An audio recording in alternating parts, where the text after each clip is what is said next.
Welcome everybody, and thank you for attending today's Parasoft presentation on Automate Essential Testing to Verify and Validate Polarion Requirements. My name is Ricardo Camacho, and I'm a Senior Technical Marketing Manager for Parasoft, and I'm accompanied by Arthur Hicken, our Chief Evangelist and a good friend. Now, on the agenda, I'm going to start with a quick overview of requirements and how they are managed in an embedded safety and security critical landscape.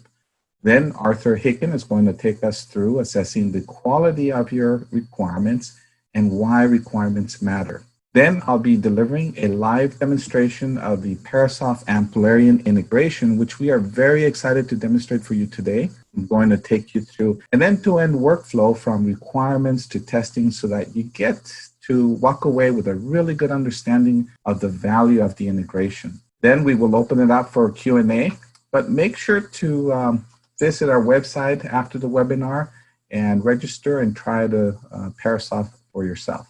All right, let's get started. At the foundation of every project, you have to have well-defined requirements that satisfy what the system must do.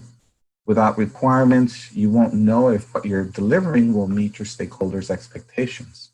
Surprisingly, it has happened to me in the past as a project manager.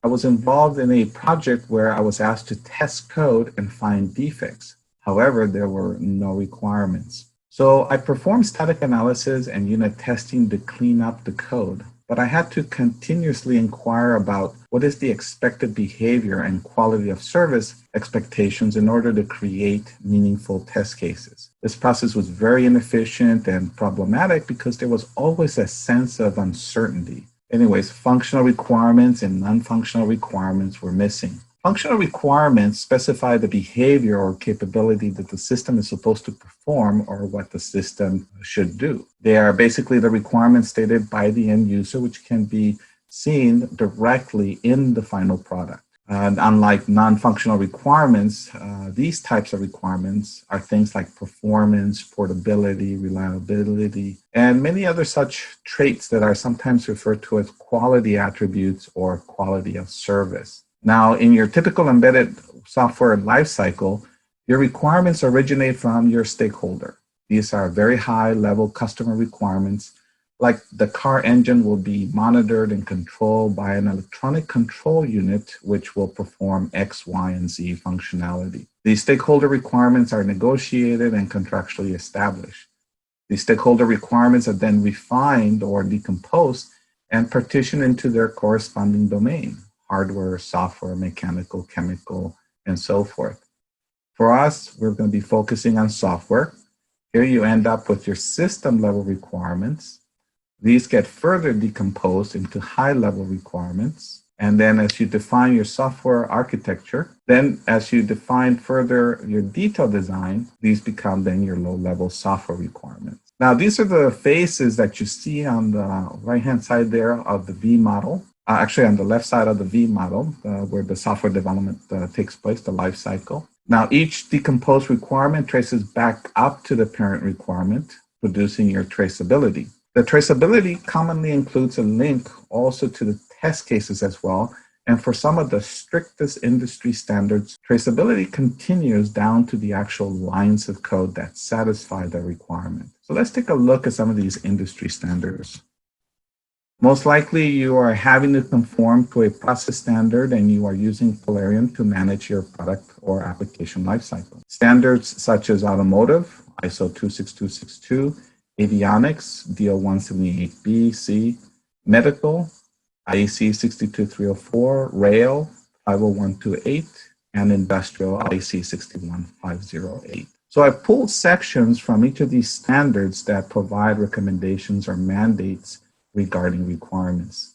Things like decomposing your requirements and provide the traceability or traceability matrix to help identify gaps in your requirements, and that the requirements be verified with test cases and or validated through testing. Now, another important part of this traceability is managing change.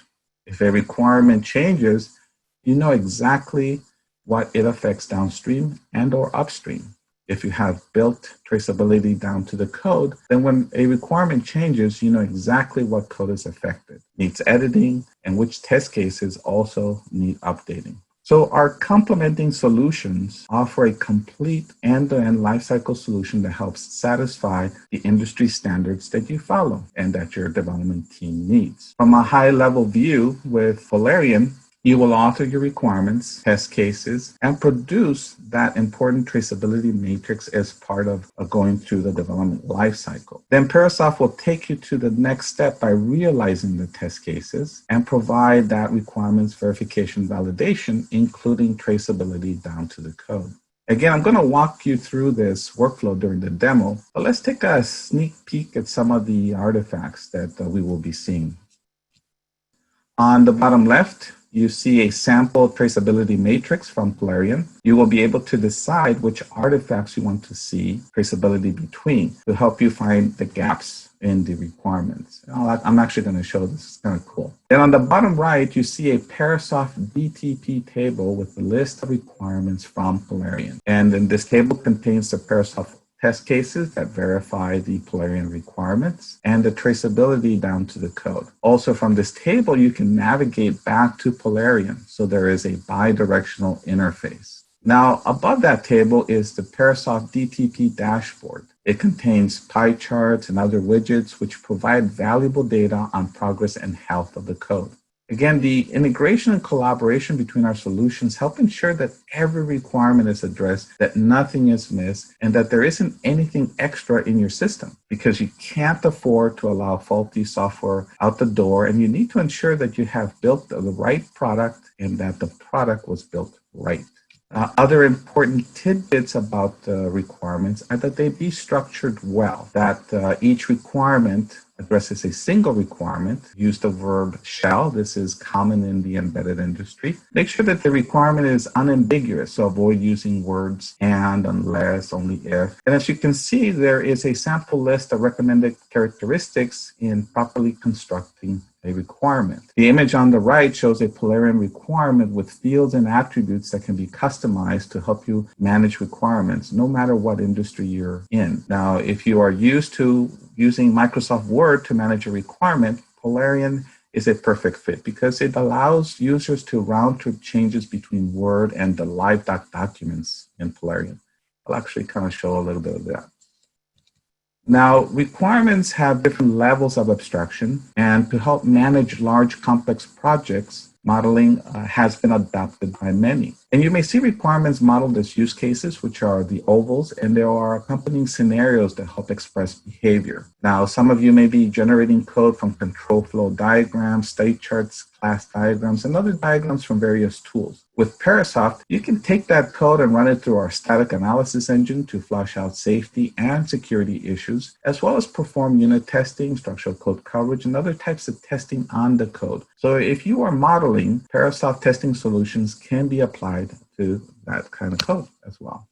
One other topic that I want to quickly touch on are on some of the different software development processes that exist. Waterfall, which for small embedded projects, it's ideal. So for me, it's not a dirty word. It's still being used today, but I don't recommend it for large size projects. Then you have a spiral approach, which is an evolution to the waterfall, addressing many of the issues with waterfall, like you don't have to wait for all requirements to be defined before moving on to the next phase, and so on down each phase of the life cycle. Instead, each spiral is a capability of the system that you are implementing. As you all know, things have evolved further, and you have Agile with sprints centered around the idea of iterative development, where requirements and solutions evolve through collaboration between self-organizing cross-functional teams. Now, in support of software testing using modern methods like Agile, Parasoft further facilitates it by our integrations to continuous integration and continuous delivery tools like Jenkins, Bamboo, and others. The point I want to make is that no matter what software development process or hybrid process you are using, both Parasoft and Polarion support them. Best thing to do is to visit our website and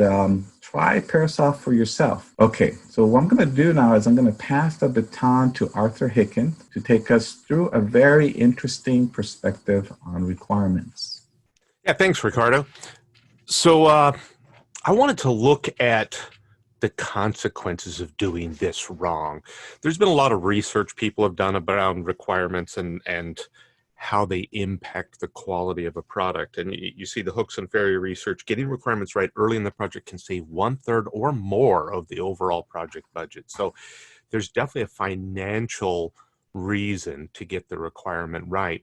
On the right, this chart's pretty interesting. It's from Software Quality at Top Speed by McConnell, so a lot of you are probably familiar with McConnell's work. If not, you should be. It's kind of an interesting interpretation on what we classically think of as the shift left graphic. Basically, what happens is you have the phases of software development on the left side, and across the bottom, I also have the phases, but I'm saying on the left, when does a defect get created? And on the right, when does it get discovered and what does it cost? And so what we see is that the earlier a defect comes into the system and the later it's found, the more deadly it is, right? And both of those raise the costs. So requirement defects can be the most costly, especially if they're found late in the cycle. So it's super important to make sure that you're doing a good job with your requirements. And I wanted to help out in this way because it's easy to say do a good job, right? But it's kind of meaningless. So there are objective ways to know if you've done a good job with your requirements. And I like to point to standards. There's an ISO IEC IEEE standard 29148. It's a replacement for or a child of or whatever for 830. If you're in a compliance industry, you probably have one of these laid out very specifically for you. If you're not and you have an old copy of 830 laying around, it'll still work. It'll do the job. It lays out the same basic info. But 29148 talks about these 8 basic things that you need to have if you have a good requirement. One is it needs to be correct, okay, right? If it's wrong, it's not going to help you. It needs to be unambiguous. It needs to be complete so that people don't have to guess and finalize it. It needs to be consistent, and you need to rank them for importance and or stability because not everything has the same value and gets done at the same time. I guess in the old waterfall model, I shouldn't say old, but in the more monolithic waterfall model, maybe everything does get done. In the agile world, we do pieces and then we keep adding to it just enough functionality. So it's important to know which things are critical, which things are nice to have. The requirement needs to be verifiable. If it's not verifiable, how are you going to get this testing requirement traceability matrix? You don't know what the test is, or you don't have a test, you don't know if it's working. So it's important that when you write a requirement, you think about how can I validate this? How will I know that this is implemented, and how will I know that it works correctly?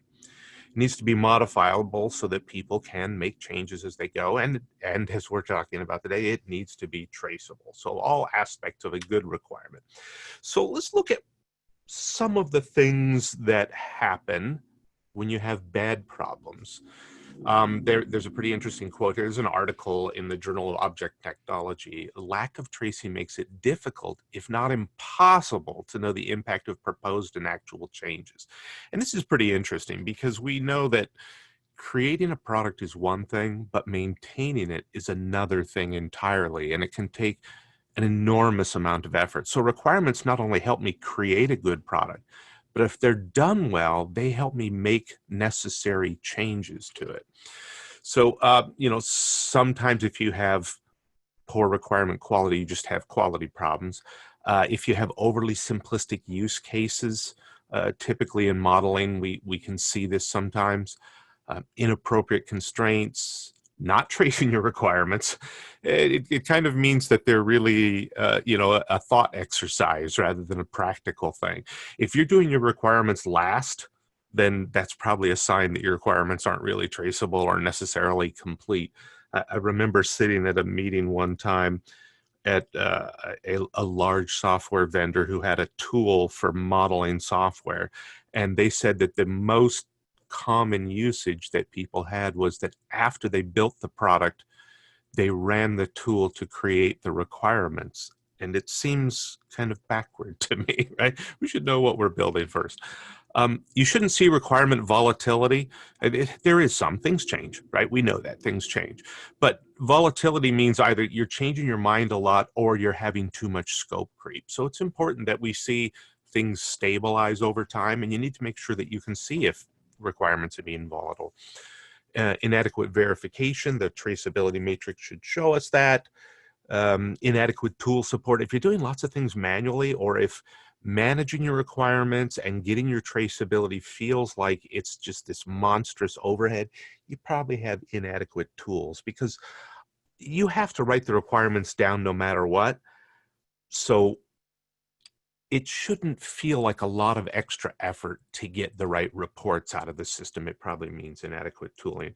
In fact, there was a funny thing in, I think it was this article, that showed like bad requirements versus tooling, and the people who use something like Microsoft Word, and I don't want to pick on Word, but let's say a word processor or a text document for requirements, had the highest level of problematic requirements. So having a good tool, certainly very important. I want to talk now about some symptoms of a poor requirement. How do, if I look at it, do I know if it's a bad requirement? Again, I've got some well-defined things that I should contain from IEEE, ISO, IEC, but I'm just looking at it like as a normal person. Can I tell? So if it's short, if it's terse, if it's vague, if it's imprecise, if it requires interpretation. I was actually at an organization that was involved in aerospace software, and they had a process requirement, and I was wandering around to different development teams asking them about the interpretation of what I thought was an imprecise requirement. And it turned out that I talked to 3 teams. They all had a different interpretation. And when I described to them the other team's interpretation, they all said that that was an unacceptably incorrect interpretation. So that's how you know that you've got interpretation allowed. If you talk to a few people and see what they think, if you read it and you go, well, this could mean this, or it could mean that, or it could mean this other thing, then you have a problem. Unrealistic requirements, right? Like it must be perfect. It must be instantaneous. Just too many things. It's going to lead to gaps. Again, unverifiable or too subjective. Things like the software should be fast isn't really verifiable. If you say it must give an answer within X milliseconds or microseconds or seconds, whatever it is, under load, and define, load is 10 simultaneous users, then you have something you can verify. Not well defined or explained. You should be seeing diagrams and definitions for things, especially as things get longer. Length of documents, and this is a funny thing that I was at an organization that had a process document that was 80 pages, and when I looked at it, it was kind of ambiguous. And they said, no, we have 80 pages. And I said, that's a sign that you're ambiguous. It's too much, right? Like if you're trying to explain things over and over and over and you get very verbose, you probably don't have the right model down yet. You don't have it well broken into its core high-level requirements. You got to get the high-level requirements right first before you start breaking them down. So, the thing I like to tell people, sometimes less is more. When things get too big, I worry that they're really not well done. And ambiguous, right? Like it's a huge problem. There's a lot of great research around this from Richard Bender in particular. He does ambiguity reviews, and this is a list, and he's got verbs, adverbs, phrases, etc., that are signs of ambiguity. And this is just a word cloud with some of those words that sometimes it's obvious, right? If I say things should be normal, or I say things should be similar, then you probably know that that's an ambiguous word. Frequently is an ambiguous word. Customarily is an ambiguous word. So it's really important to make sure that you haven't unintentionally created terms that are ambiguous. For example, on the left side of this word cloud, you see the word standard. And you might say, this should be within our standard time frame. But if you haven't defined what that standard time frame is, then the word standard, which seems like it's an unambiguous word, is an extremely ambiguous word. So it's really important to make sure, and again, a simple way to test this is to pick something that you're worried about, take it to 2 or 3 people and ask them, right? What do you think this means? And if you get different answers and they all seem rational, then you know you have a problem. And it's worth, learning about ambiguity. Capers Jones is another person I like to look at when I'm trying to understand quality, because he does a lot of research around different industries, and probably more than most people do. He gets access to different pieces of software. So just as a use case, I wanted to talk about cars for a moment, just to give us one example of where requirements go wrong. And we see that in the last 10 years, about 10 million cars have been recalled due to software-related problems. Not total recalls, just software. And one company estimated about 27% of their repairs are related to computer and software malfunctions. So, that's a big number, and it's a number that you should be able to get down. So it's definitely something you want to work on. So I wanted to look at some of these. I did a lookup of software-related recalls in the NHTSA database, and in the last 90 days alone, this year, there have been 10 software-related recalls, and that means that there's over 800,000 affected vehicles. It's funny because sometimes recalls, if you follow NHTSA, are 1,000 cars or 5,000 cars, and sometimes they're 500,000 or 1,000,000 cars, and obviously something that is even expensive but affects 1,000 cars might cost less than a cheap thing on 1,000,000 cars. So it's interesting to see, again, just in 90 days we have almost 900,000 vehicles in 90 days. That's a horrible thing. And I wanted to look at what was the reason for these recalls. And so we see things like backup cameras and remote cameras and stability control systems, door latches, right? No one wants to fall out of a car. I guess that's one of my favorites. When I was like 3 years old, I fell out of the family Cadillac in the middle of a busy street, Imperial Highway, if you're familiar with Los Angeles. So I feel like falling out of the car is bad. Maybe it's even worse if you're the driver. Remote parking assistance, pre-collision assistance, collision avoidance systems, things like that.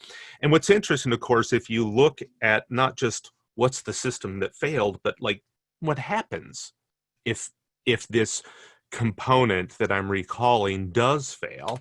And the answer in every case here was crash was the outcome, which of course is why there's a recall, right? Like, it's not, hey, you'll get warm in your car, like your air conditioner doesn't work. It's crash as a result. So in some industries, it can be super critical. And especially we see that in medical, in aerospace, in weapon systems for DoD.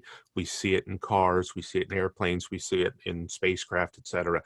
So it's really important that we have requirements written down, and we know if the test was done, what the outcome was, and if the test actually represented what the requirement was meant to do. So again, just one last little set of numbers that I think are interesting.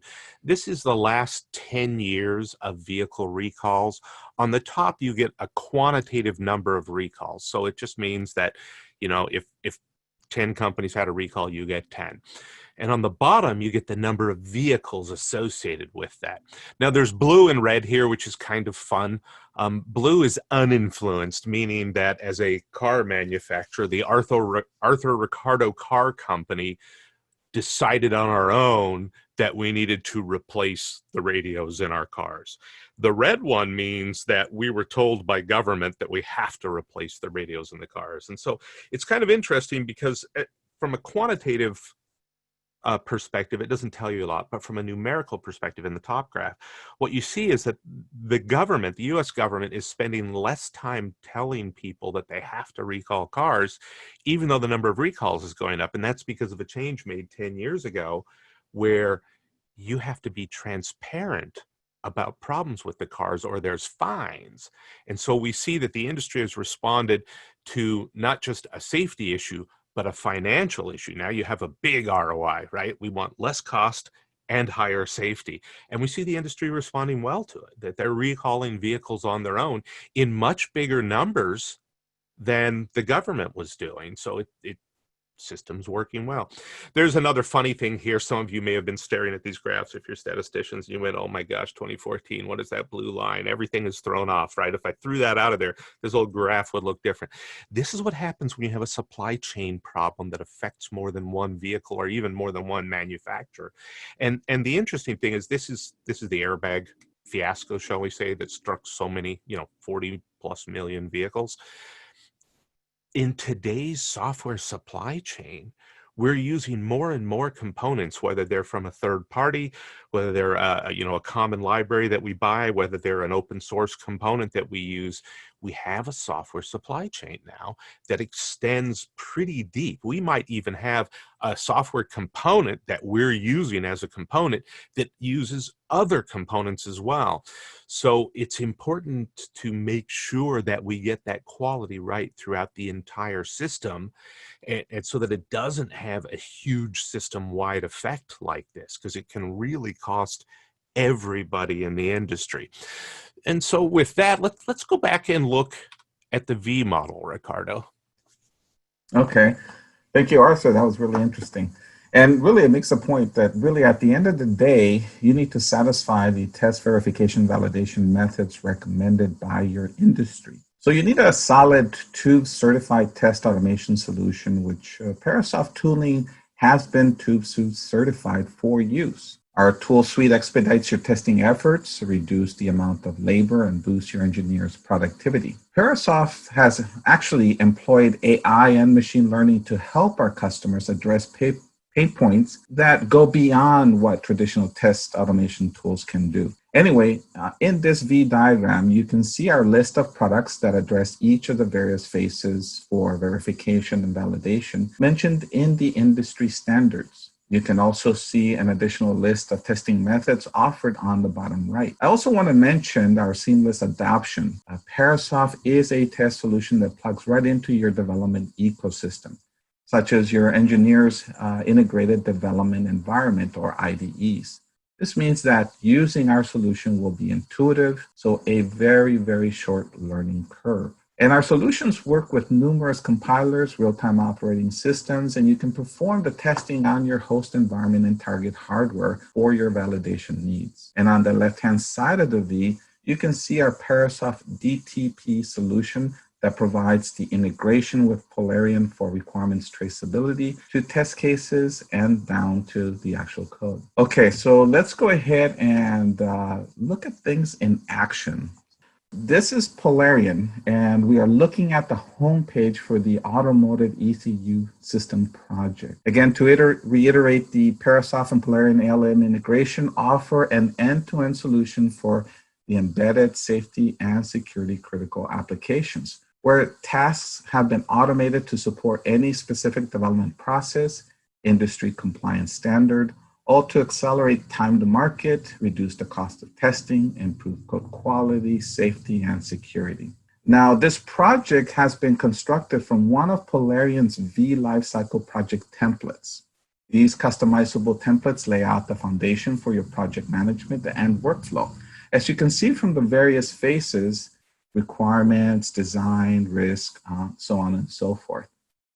All right, let's move down the ladder here and take a look at the dashboard. This is the dashboard for the Automotive ECU project.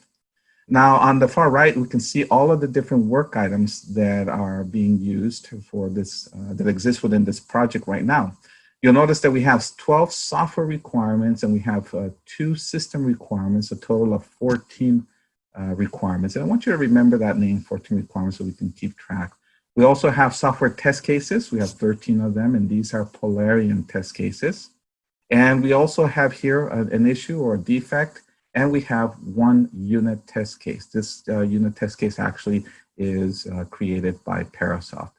And what you can do is you can create these dashboards so that it shows the project's progress, the health, and you can add a lot more graphics, pie charts, and links. All right, let's go through and start with requirements. This is where things begin. And the output of this particular phase is the system requirements specification. So let's dive into that. Now, this is referred to as a live document. They are a Polarion innovation. And they're similar to Google Docs, but aware of artifacts or work items contained, such as requirements and test cases. We can see here a system requirement and the text for it. And we can actually dive into that system requirement to get more information. And we have images and graphics. And again, this is just a very simple project. Now, what I mentioned in the presentation part was that there is a round trip between Word and these LiveDoc documents. So if you're using Word, you can export them, make changes, and they can be re-imported. And you have lots of options here in order to decide how much you want to bring in back and forth. Now, at this point, we can start looking at traceability. So for example, we can now, instead of the doc view, we can look at this tree view. And we can expand the different levels we want to look at. So we can do 4 and refresh the screen. And we see here our system requirement that maps to these, been decomposed to these high-level requirements here. And then is further decomposed to these low-level software requirements and test cases. And as we scroll down, you can see that this particular one, actually here we have a test case that has triggered a defect. And so as you find defects within Parasoft, you can also manage those defects within Polarion. So really cool. Now, another thing I want to show you is the matrix, because this is crucial, this is important. Your standards recommend them or sometimes mandate them. And so I can create these traceability matrices by, for example, selecting here the plus, and I want to see all of my software requirements that exist within my project. Notice you have different options. And I want to see if there are a set of test cases that verify those requirements within my project. So I'm going to refresh this. And there it is. Your matrix has been created. And we see these little links. And we actually see a gap. We see here ECU 530. This particular requirement has no test case. So we found a place where we need to put some focus and create that traceability. All right, let's go to our home. And I'm going to close the filter, and we can navigate through these documents. So from my system requirements, there can also be links to now my software high-level requirements. So let me click on that. Now that we've done some architectural design, some components that we've decided that need to exist, and we've taken those system requirements and we've decomposed those to these high-level requirements. The other thing we can do here is there are some documents available to you, such as the traceability between your system requirements to those high-level requirements, and a pie chart showing you that there are no gaps right now in this. Let me go back.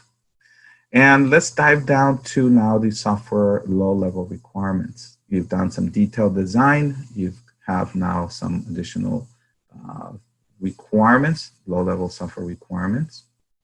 And these software requirements can have, are going to be verified by test cases. So let's go ahead and take a look at the software test case specification.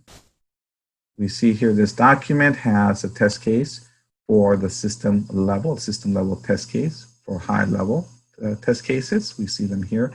And notice that they have these tables to talk about the steps and the description and the expected results. One of the ones we're going to be focusing on is this handle sensor input values. This is a test case. Notice that Polarion test cases are descriptive in text. And so when I talk about realizing, Parasoft realizing these test cases, meaning making them happen, making sure that these steps are taken and these results are come back. So if we go back here to this requirement, the handle sensor input value, we can dive into that requirement. You can open it. And you see here the type, and you see a lot of different information. And one of the things you can also do is customize it. You can create more what I call attributes to the requirements. In fact, I've created one here called Parasoft Verified Validated. So when I've done all my testing and I've really truly either verified or validated, I can go ahead and mark that as verified or validated. Again, you can create this any way you want. There's also the description.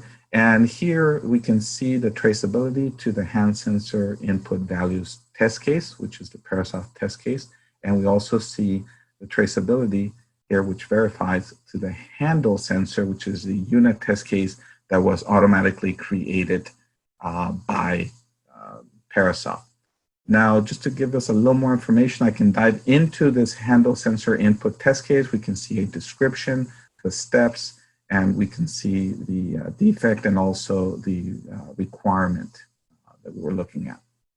All right, so how did that happen? How did that test case end up there? How is all of this integration happening? So let's now talk about Parasoft DTP. So this is where we see all of our data, and you're looking here at the very top, the Polarion requirements, and there's 14 of them. Remember, I told you to remember that number. And there's a view in a pie chart and so forth. But let's go ahead and actually show you where this actually begins. How did I actually get started? So I'm going to go to the report center settings, and I'm not going to go through every setting, and you know, we can do that for some other time.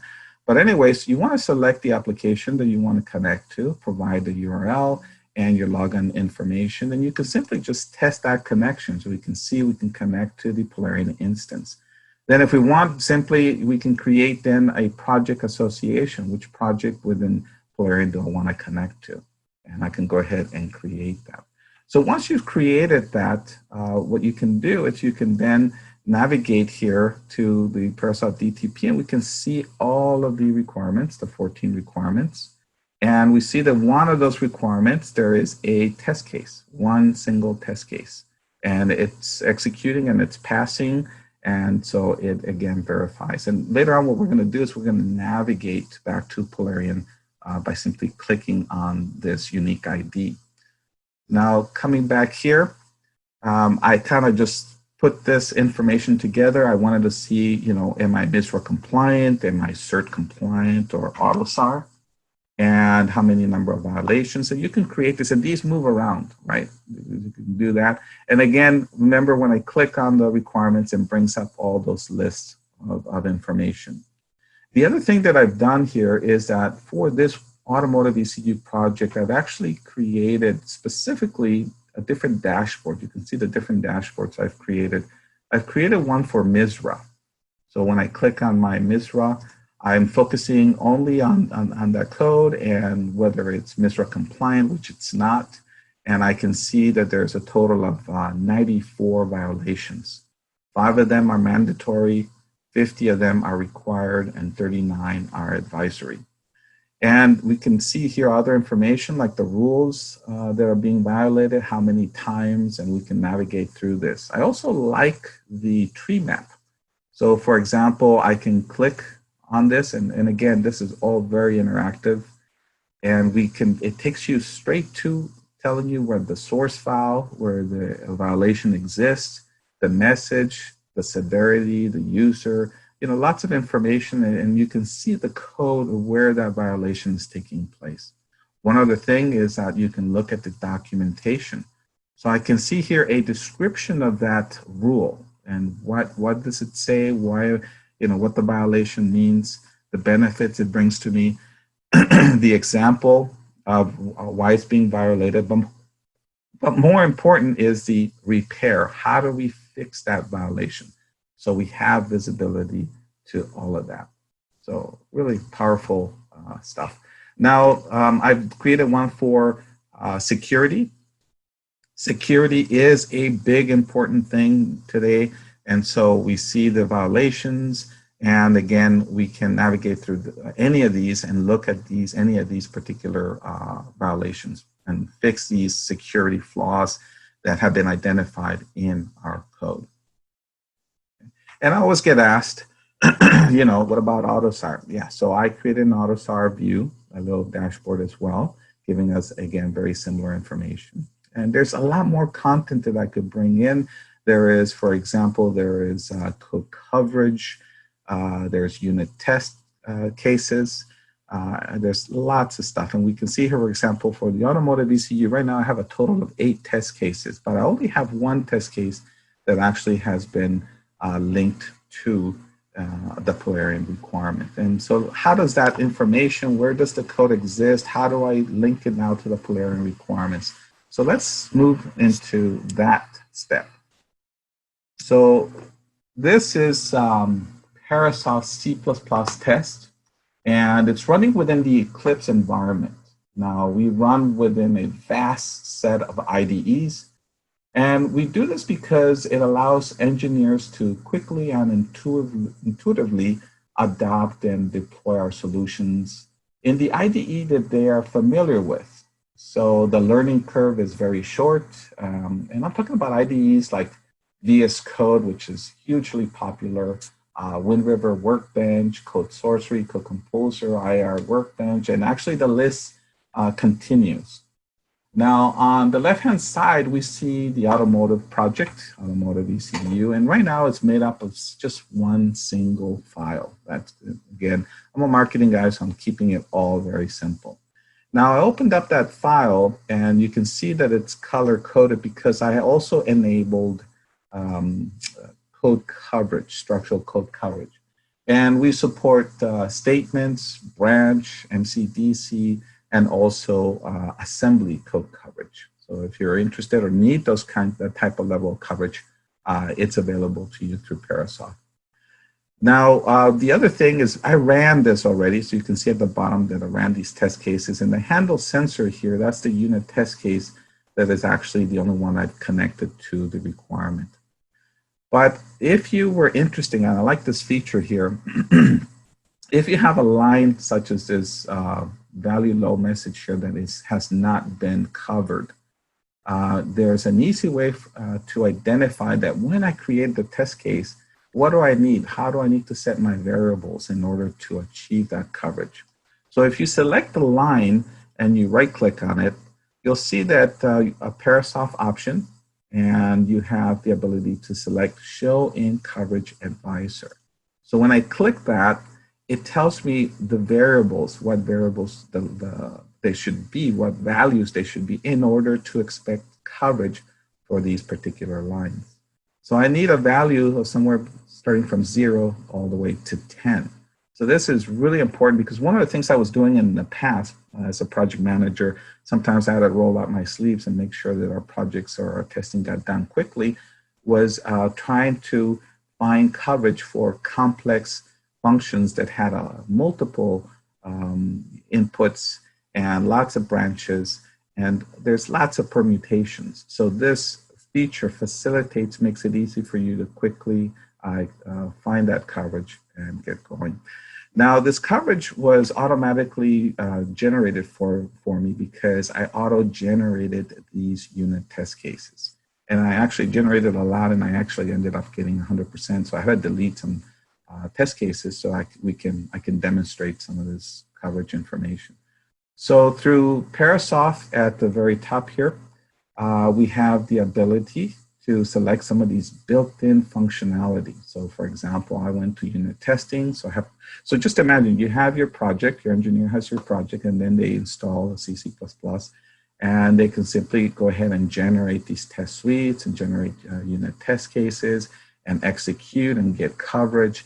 So this is a unified tool that gives you all these capabilities within your favorite IDE. So it's, again, really powerful.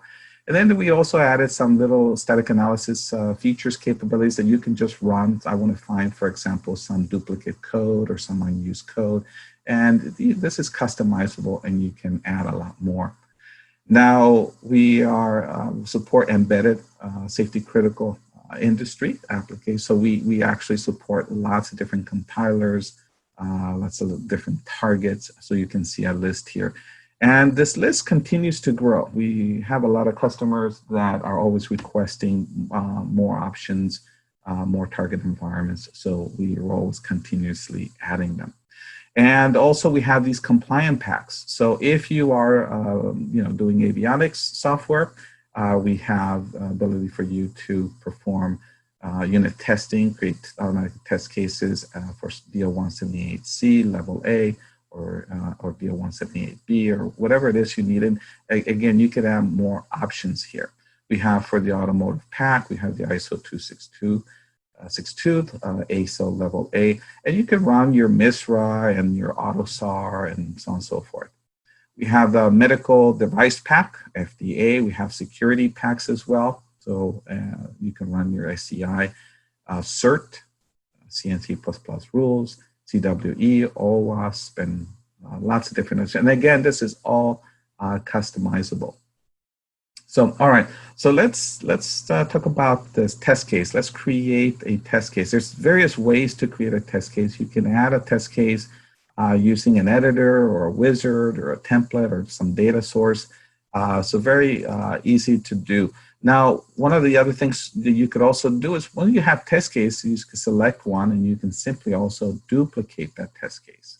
I'm going to go ahead and duplicate this test case. I'm going to call it handle sensor 2. Hit OK. And if I look at handle sensor 1, open that up, we can see here, starting from the very top, that create test case for what? So we select the different functions that exist. So handle sensor value is the one we've selected. We've also added a description.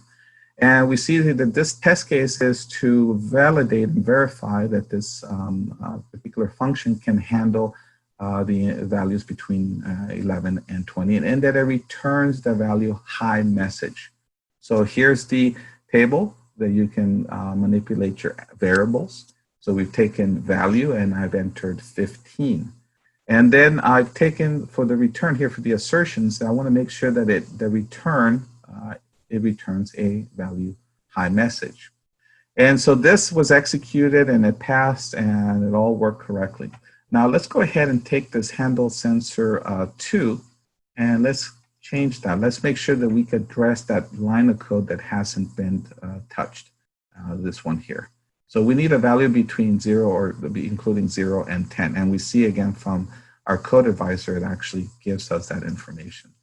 So I'm going to change this to 5. And I know that that's going to meet that. But let's do something. Let's take this value and let's not make it high. Let's make it fail. Let's leave it like this and see what happens. I want to see that failure and how we capture that.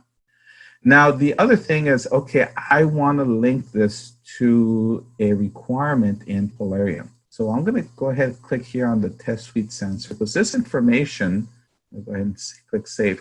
This information gets transposed into an actual source file. This is the test case. And the XML represents the table. And on the bottom here is the invocation of handle sensor value with these particular settings. Now, how do I link to the requirement? Okay, so I'm going to add a little space up here, add a little line, and I'm going to click on my requirements tab. And you can see I have visibility to those requirements. ECU 533 shall handle sensor input values. So I'm going to right click and copy the ID. And because this is code, I'm going to add it in a comment. So when we parse this, we're going to find and we're going to know that we need to link it to that particular Polarion requirement. All right, so I'm going to save all of these changes. Again, don't forget this handle sensor is going to fail. And what I'm going to now do is simply execute these set of test cases. So we can see that it starts to execute. And one of the things that is going to happen is that once it executes, we're going to see an option at the very end where we publish to DTP. So I'm going to go ahead and click on proceed. So it publishes all of these changes. And we actually also within CC++ test, we get this report. Nice report. We see 8 test cases that pass and 1 test case that fail, total of 9 test cases. And we have also some information here regarding that failure and what's going on. The other thing that we can look at is, for example, the quality tasks. We see that there is, for that test case, it did fail. It was expecting a 1, but it received 0 as the output. And now look here at the code coverage. This index value has been covered. So this is all really cool. The other thing I wanted to show you is now when you have these violations, you can double click and takes you to the code, but I want to show you the test configuration, because I always also get asked, well, what happens if I want to create or I want to suppress certain rules? So here you can uncheck the rules that you don't want to execute, and you have your user defined also set of rules or standard that you want to apply or create for your organization. You have, and you can run that. There's also, I also get asked, of course, well, what about, deviations? So we do allow you to support, creating the deviations for the project, for the file, for a certain section within the code. And you could do it within the source code, or you can do it locally within the tool so it doesn't affect your code. So all these options exist. These are just key things that I want you to be aware. All right, so we've exported this information back to DTP.